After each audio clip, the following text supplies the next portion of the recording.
Students, कल हमने पढ़ा था जिन्ना का द्विराष्ट्र सिद्धांत जो मार्च 1940 का था। आज हम चर्चा करेंगे अगस्त प्रस्ताव।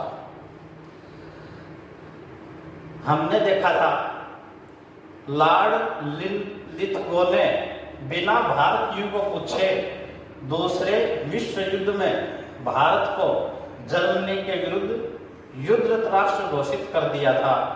इसके विरोध में 15 नवंबर 1939 को कांग्रेस के 8 प्रांतों के मंत्रिमंडलों ने त्याग पत्र दे दिया था। 22 दिसंबर 1939 को मुक्ति दिवस के रूप में मनाया गया था।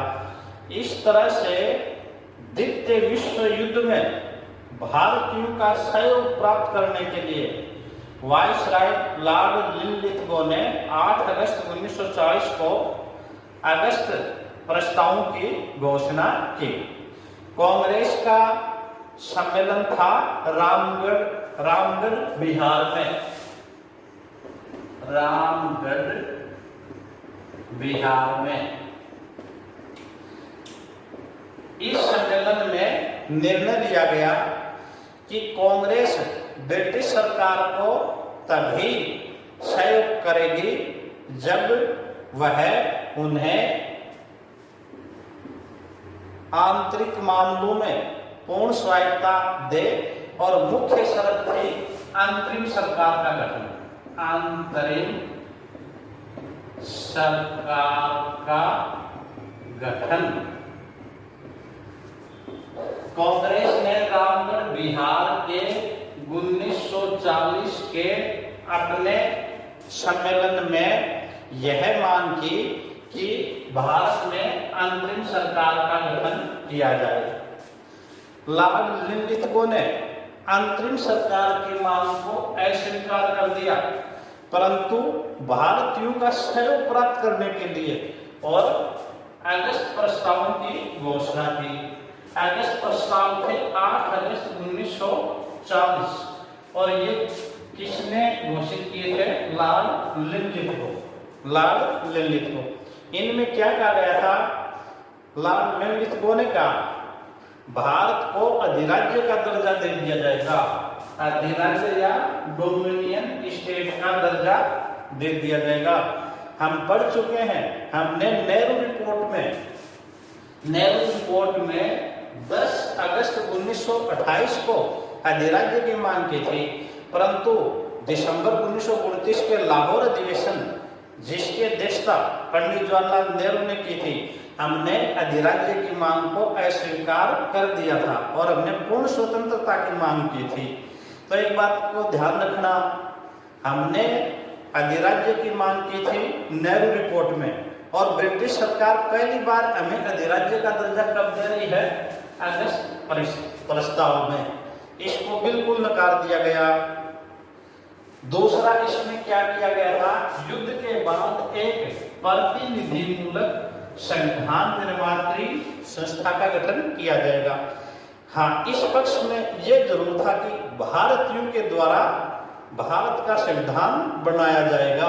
ये पहली बार स्वीकार किया था कि भारतीयों के द्वारा भारत का संविधान निर्माण किया जाएगा। इसके लिए एक संविधान सभा का गठन किया जाएगा। अगस्त प्रस्ताव की दूसरी घोषणा थी। तीसरी थी वायसराय की कार्यकारिणी में भारतीय सदस्यों की संख्या बढ़ा दी जाएगी। चौथा था तत्काल युद्ध सलाहकार परिषद का गठन किया जाएगा। मतलब अभी युद्ध सलाहकार परिषद का गठन किया जाएगा जिसमें भारतीय भी शामिल होंगे और इंग्लैंड को भारत सपोर्ट करेगा। अंग्रेजों का यही उद्देश्य था अगस्त प्रस्ताव की घोषणा के पीछे। पांचवा पॉइंट था भारत का शासन किसी ऐसे समुदाय को नहीं सौंपा जाएगा जिसका विरोध भारत का कोई शक्तिशाली और प्रभावशाली वर्ग कर रहा हो। देखो, ये जो पॉइंट था ये मुस्लिम लीग को खुश करने के लिए था। मुस्लिम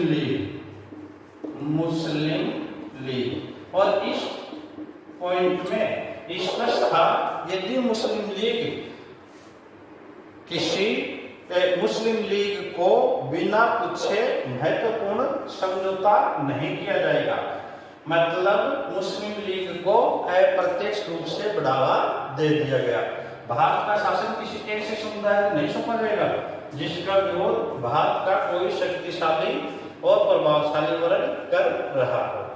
ये थे अगस्त प्रस्ताव जो लॉर्ड लिनलिथगो ने 8 अगस्त 1940 को रखे थे। इन प्रस्तावों को कांग्रेस व मुस्लिम लीग दोनों ने ठुकरा दिया। यहाँ एक बात जरूर याद रखेंगे कि ये जो 5वां प्रस्ताव है इसका मुस्लिम लीग ने स्वागत किया था और इसको स्वीकार कर लिया था। क्या कि मुस्लिम लीग के बिना कोई निर्णय सरकार नहीं लेगी, परंतु इस प्रस्ताव को, इस पॉइंट को मुस्लिम लीग ने स्वीकार किया, परंतु मुस्लिम लीग की मांग थी पृथक राष्ट्र की मांग को स्वीकार नहीं किया गया। ये जो अधिराज्य का जो दर्जा की बात कही गई, जिसको हमने अगस्त प्रस्ताव में मांग की थी, इसके बारे में एक इंपॉर्टेंट कथन है पंडित जवाहरलाल नेहरू का कि ये जो अधिराज्य है वो क्या है, दरवाजे में जड़ी जंग लगी कील की तरह से है। अब कोई मतलब नहीं रह जाता किसका, डोमिनियन स्टेट का, हमें पूर्ण स्वतंत्रता दी जाए। याद रखेंगे, दरवाजे में जड़ी जंग लगी कील की तरह। तो ये हमारा पॉइंट है अगस्त प्रस्ताव। क्या क्या एग्जाम में प्रश्न आए हैं? अगस्त प्रस्ताव कब का है? 8 अगस्त 1940।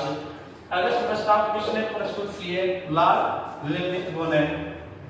भारत को पहली बार अधिराज्य का दर्जा देने का कब किसने स्वीकार किया गया? अगस्त प्रस्ताव ने। भारत ने सबसे पहले अधिराज्य की मांग कब की थी? हमने अंतिम बार अधिराज्य की मांग कब की थी? नेहरू रिपोर्ट 10 अगस्त 1928। संविधान निर्माण की सभा का पहली बार कब स्वीकार किया गया? अगस्त प्रस्ताव में। और ये निम्नलिखित में से कौन सा पॉइंट नहीं था? चलिए अब आगे बढ़ते हैं। अब अगला पॉइंट हम लेते हैं व्यक्तिगत सत्याग्रह। तारीख याद कर लें 17 अक्टूबर 1940। ये जो अगस्त प्रस्ताव आए इनका विरोध करने के लिए, और दूसरा ब्रिटिश सरकार ये कह रही थी कि हमें द्वितीय विश्व युद्ध में भारत का सहयोग प्राप्त है, तो वो दिखाने के लिए, दुनिया को, विश्व को दिखाने के लिए कि भारत का सहयोग प्राप्त नहीं है, तब महात्मा गांधी के नेतृत्व में व्यक्तिगत सत्याग्रह प्रारंभ किया गया। और ये व्यक्तिगत सत्याग्रह है 17 अक्टूबर 1940। एक बात याद रखना, किसका है ये? गांधी जी का। गांधी जी के नेतृत्व में व्यक्तिगत सत्याग्रह प्रारंभ किया गया। क्यों किया गया? द्वितीय विश्व युद्ध में ये दिखाना कि भारत की जनता साथ नहीं है, हम खुश नहीं थे इससे, अगस्त प्रस्ताव से। इसका प्रारंभ होता है पवनार आश्रम, और ये पवनार आश्रम है महाराष्ट्र में। प्रथम सत्याग्रही थे Vinoba Bhave, very very important. जिसमें प्रथम सत्याग्रही थे विनोबा भावे, दूसरे थे जवाहरलाल नेहरू और तीसरे थे ब्रह्मदत्त। इस आंदोलन को दिल्ली चलो आंदोलन भी कहा जाता है। अगस्त प्रस्ताव के बारे में लिनलिथगो ने घोषणा की थी और उस समय भारत सचिव थे एमरी। जब भारतीयों ने अगस्त प्रस्ताव का विरोध किया तब एमरी ने कहा था कि आज झगड़ा अंग्रेजों व स्वतंत्रता प्राप्त करने वालों में नहीं है, बल्कि भारतीय राजनीतिक तत्वों या भारत के ही तत्वों में है। मतलब हेनरी ये कहता है कि आज झगड़ा जो है वो भारत और स्वतंत्रता प्राप्त करने वालों में नहीं है, बल्कि आपस में भारत के जो राजनीतिक दल हैं या भारत के जो राजनीतिक तत्व हैं उनमें है। अब भारत का झगड़ा आपस में है। ये कथन किसका था? अमेरिका। किसके बारे में? अगस्त प्रस्ताव के बारे में। अब हम अगला पार्ट लेते हैं, पाकिस्तान की मांग।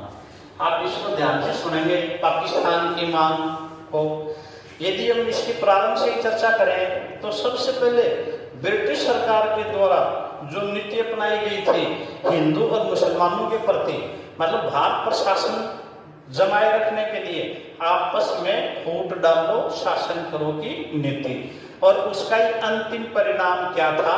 पाकिस्तान का निर्माण। इसका कहां से प्रारंभ होता है? आप पढ़ चुके हो, 1857 की क्रांति के बाद अंग्रेजों ने हिंदू का दमन प्रारंभ किया, मुसलमानों को अपने पक्ष में लिया। क्यों?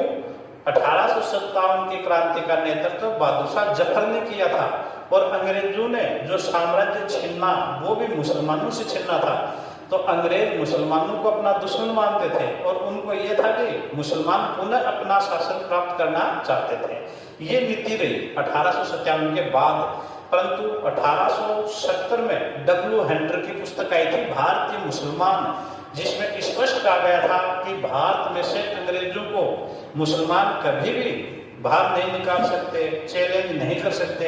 मुस्लिम जनसंख्या कम है, उनके पास संसाधन कम है, तो हिंदू भी यह कार्य करेंगे। अब इन्होंने अपनी नीति बदल दी थी, और इसका सबसे पहले जो श्रेय जाता है वो एक पढ़े लिखे विद्वान मुस्लिम सर सैयद अहमद खान। सर सैयद अहमद खान ने 1875 में अलीगढ़ आंदोलन चलाया। यहीं से भारत में सांप्रदायिकता का विकास प्रारंभ होता है। 1875 में एक मोमडन आंगल स्कूल स्थापित की, जो 1877 में लिप्टन ने उसे मोमडन आंगल कॉलेज का रूप प्रदान कर दिया था, और उसके प्रिंसिपलों ने सबसे अधिक सांप्रदायिकता को बढ़ावा दिया। इसी का एक प्रतिरूप हमें दिखाई देता है 16 अक्टूबर 1905 को बंगाल विभाजन, जो सांप्रदायिकता को बढ़ाने वाला था। इसके बाद में 1906 मुस्लिम लीग की स्थापना, वो भी सांप्रदायिकता के बढ़ावा देने के लिए अंग्रेजों की ही चाल थी। 1909 का पार्लियामेंटो सुधार, जिसमें प्रथम बार सांप्रदायिक निर्वाचन प्रणाली को स्वीकार किया गया था, वो भी प्रथम मुस्लिम राज्य के विचार को ही आगे बढ़ावा देने वाला सिद्ध रहा। हाँ, 1916 के लखनऊ समझौता में कांग्रेस और मुस्लिम लीग एक थी, परंतु 12 फरवरी 1922 को जैसे ही असहयोग आंदोलन वापस ले लिया, मुस्लिम लीग और कांग्रेस पृथक पृथक हो जाती हैं। अब एक खूब महत्वपूर्ण प्रश्न आता है इसी कड़ी में, पाकिस्तान की कड़ी में, एक पृथक मुस्लिम राज्य के विचार का जनक कौन था? यहाँ कुछ प्रश्न इंपॉर्टेंट है, और ये सांप्रदायिकता के विकास में पूरा चैप्टर होता है। पृथक मुस्लिम राज्य के विचार का जनक कौन था? इसका उत्तर आएगा, ये था सर मोहम्मद इकबाल। पृथक मुस्लिम राज्य के विचार का जनक सर मोहम्मद इकबाल राष्ट्रवादी कवि थे। सारे जहां से अच्छा हिंदुस्तान हमारा इन्हीं का है। सर मोहम्मद इकबाल ये राष्ट्रवादी भी थे। इन्होंने 1930 में मुस्लिम लीग के इलाहाबाद अधिवेशन में उस समय अध्यक्ष से बोलते हुए सर्वप्रथम पृथक मुस्लिम राज्य के विचार का सूत्रपात किया। तो एक प्रश्न याद कर लोगे, पृथक मुस्लिम राज्य के विचार का जनक कौन हो गया? सर मोहम्मद इकबाल। और इनकी कविता भी याद रखना, सारे जहां से अच्छा हिंदुस्तान हमारा। फिर एक तो पाकिस्तान जो शब्द है, पाकिस्तान शब्द, ये सर्वप्रथम किसने दिया था? चौधरी रहमत। लंदन में एक इनकी पुस्तक थी नाउ और नेवर। इस पुस्तक में नाउ और नेवर में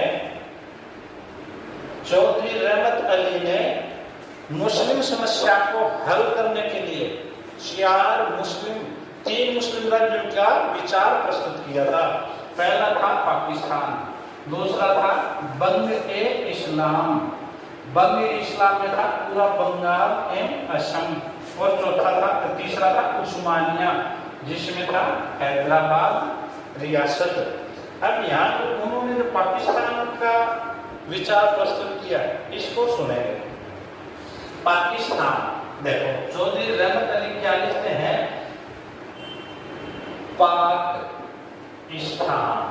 पाकिस्तान शब्द बना है पाकिस्तान।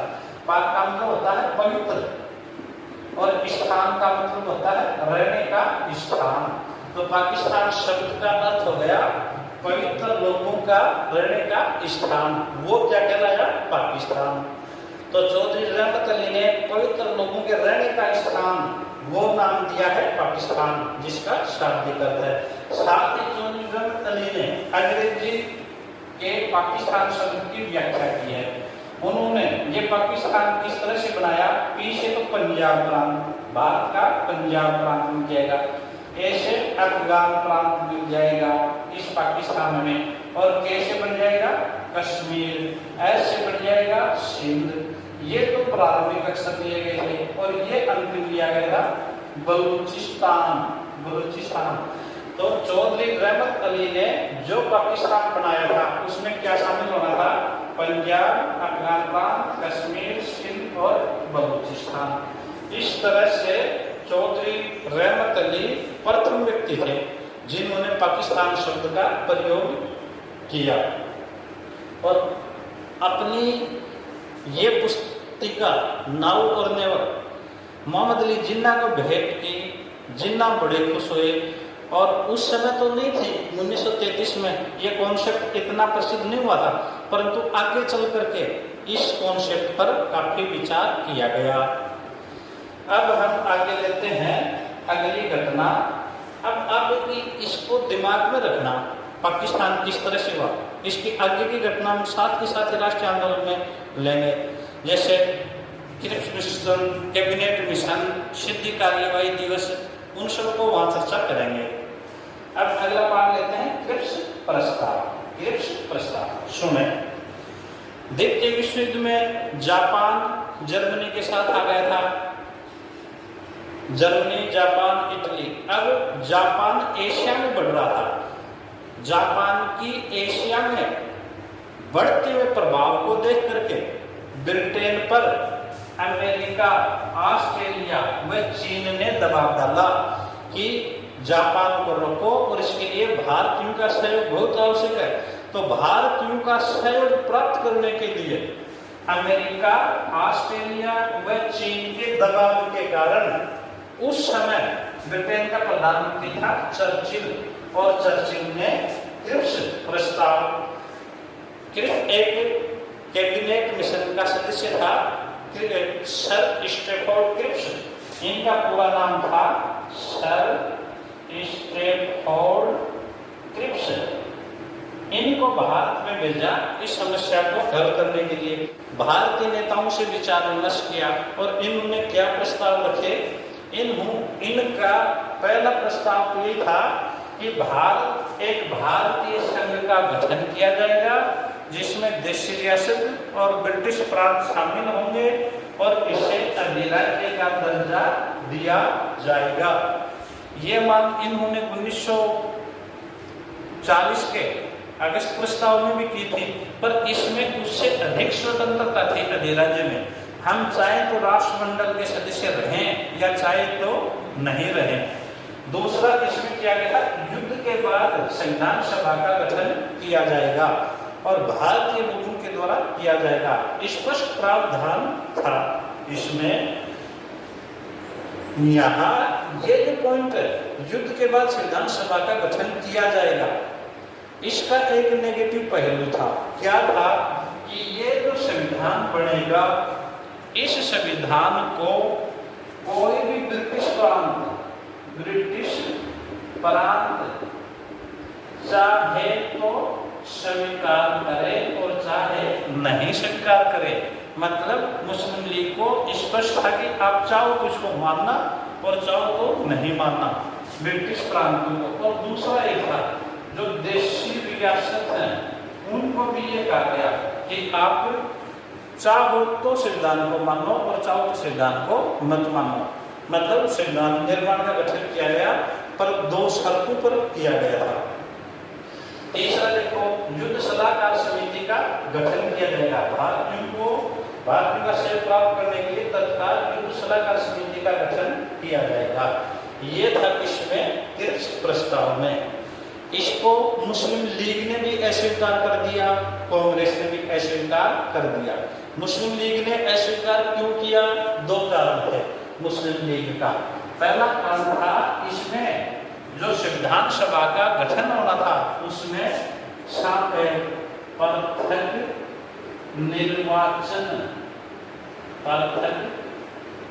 निर्वाचन की मान्यता प्रदान नहीं की गई थी और दूसरा उनकी पाकिस्तान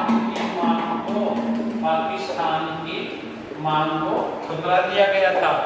इसलिए मुस्लिम लीग ने क्रिप्स प्रस्ताव को नहीं माना। कांग्रेस ने भी क्रिप्स प्रस्ताव को अस्वीकार कर दिया। यहाँ गांधी जी का कथन है, यह पाकिस्तान बनाने के लिए मुस्लिम लीग को निमंत्रण है। ये क्यों कहा गया? क्योंकि इसका संविधान चाहे कोई ब्रिटिश प्रांत माने या न माने तो यह पाकिस्तान बनाने के लिए मुस्लिम लीग को निमंत्रण है। और इसके वेरी वेरी इंपॉर्टेंट 4 बार इंपॉर्टेंट होगा, सबसे ज्यादा क्रिप्स प्रस्ताव में यही प्रश्न आता है। महात्मा गांधी जी का एक दूसरा कथन है, इसको देखो, गांधी जी का सही शब्द है उत्तर दिनांकित चेक, पोस्ट डेटेड चेक। अंग्रेजी में दिखाता है क्रिप्स प्रस्ताव को किसने पोस्ट डेटेड चेक या उत्तर दिनांकित चेक कहा? आप क्या उत्तर करोगे? महात्मा गांधी। फिर पंडित जवाहरलाल नेहरू ने इसमें जोड़ दिया था दिवालिया होने वाले बैंक का। यदि ये पूरा वाक्य दे देता है और जिसमें गांधी जी और पंडित नेहरू दोनों ऑप्शन हो तब आप करोगे गांधी जी। और गांधी जी ऑप्शन नहीं होता, दिवालिया होने वाले बैंक का ही पूछ ले तब आप करोगे पंडित जवाहरलाल नेहरू। गांधी जी ने पोस्ट डेटेड चेक कहा था और पंडित जवाहरलाल नेहरू ने इसमें क्या जोड़ दिया था? दिवालिया होने वाले बैंक का। सबसे इंपॉर्टेंट प्रश्न है क्रिप्स प्रस्ताव। इस तरह से क्रिप्स प्रस्ताव भी असफल हो जाता है। आप एक बात ध्यान रखना, ये चौधरी रहमत अली ये इंग्लैंड के कैम्ब्रिज विश्वविद्यालय के स्टूडेंट थे। कौन से विश्वविद्यालय में थे? कैम्ब्रिज, ऑक्सफोर्ड के नहीं थे। इस बात को अच्छी तरह से ध्यान रखना, तो आप पुनः इस चीज में संशोधन कर लेंगे। ये चौधरी रहमत अली कैम्ब्रिज विश्वविद्यालय के स्टूडेंट थे, ऑक्सफोर्ड के नहीं थे।